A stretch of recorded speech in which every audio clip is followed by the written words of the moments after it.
I love getting requests from you guys on different topics you want me to cover and issues you want me to address. So please keep them coming. It makes my job easier trying to think of different videos to do every week. And today's request came from a Twitter direct message from Heidi. Heidi is a photographer and a filmmaker, and she wants to know how to build her brand. So this is what she wrote to me. She said, "I'm trying to learn how to market myself online as I want to sell my photos soon.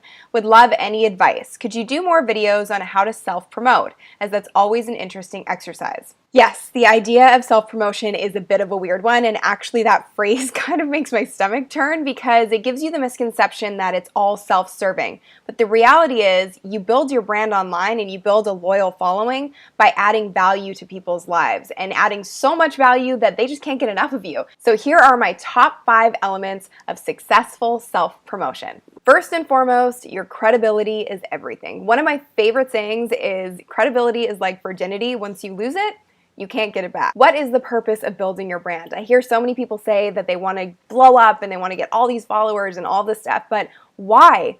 Why should people be following you? You need to get really, really clear on what your mission is behind your brand and then communicate that with every piece of content that you put out.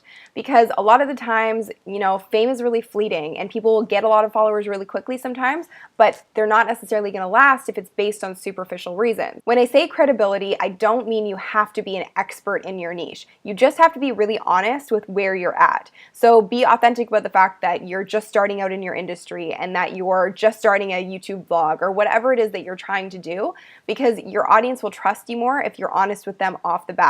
So don't try and be anything that you're not. That's the quickest way to kill your credibility because you will eventually get caught in a lie. Another key element in building trust with your audience is through consistency. So this comes through your voice, your tone, punctuation, grammar, spelling.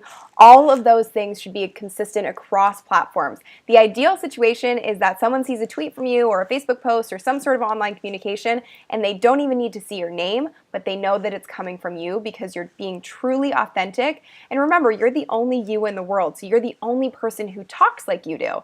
So you need to really hone in on your own unique voice and harness that and use it on all of your platforms to make yourself easily identifiable. Consistency also comes through in all of your visuals online. So if you're using graphics or you're making your own graphics or you're on Instagram, try and use consistent filters, cropping, some kind of a theme that's unique to you. Maybe put your Twitter handle or your Instagram handle on your graphics. Whatever it is, just make them look kind of uniform across platforms because that's another way that people can easily identify you. And finally, content is really important when it comes to consistency. So for myself, I put out a new YouTube video every single Tuesday, so you guys know to expect that from me, and that builds trust in our relationship. And so if you're a blogger or a vlogger or whatever kind of content it is that you put out, make sure that you're consistent with it. Even if you're just tweeting a couple times a week, make sure that you're at least putting out one new piece of content per day so that you're keeping your account active and people stay interested in your presence online. Next is collaboration. So I always say this, but if you're true to who you are and you're uniquely you, you don't have any competition because there isn't another you in the world. So if you see people with similar audiences or they're in the same niche and you're viewing them as competition, don't look at it that way. Look at them as opportunities to collaborate. Reach out to them, see if they want to do maybe a collaboration on a blog post together or a video together.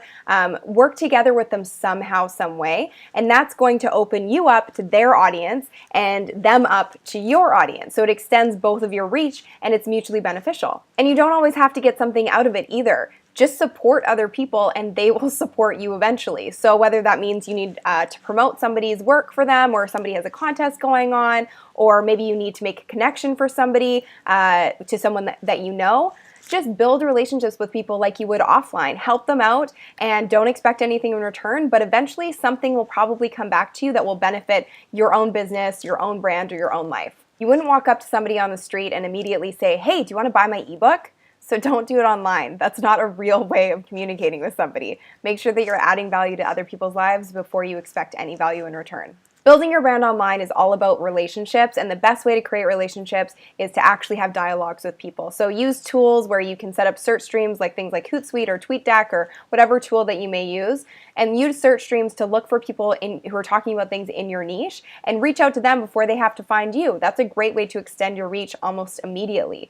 And remember to respond to people and to retweet people's content and to favorite content and to actually engage with your followers, because that way you keep them engaged with your content and it's a give and take relationship as opposed to you just having a monologue and talking at people. Fourth element of self-promotion is relevancy. So research, research, research. Figure out who exactly it is that you're trying to target and what they want to know and what kind of problems that they're trying to solve. And an easy way to do this is going to blogs in your industry or media publications and looking at the comment sections on Facebook or on the website itself and seeing what kind of issues people are having and what people want to talk more about, and then interjecting those in those conversations in a really natural way, or writing blog posts around them because you know that people are searching for those topics. So that's a great way to sort of reverse engineer your content to be really helpful and relevant to your audience. And this doesn't mean that you have to create all this content yourself. Every single day, take about 15 minutes and go through all of the leading publications in your niche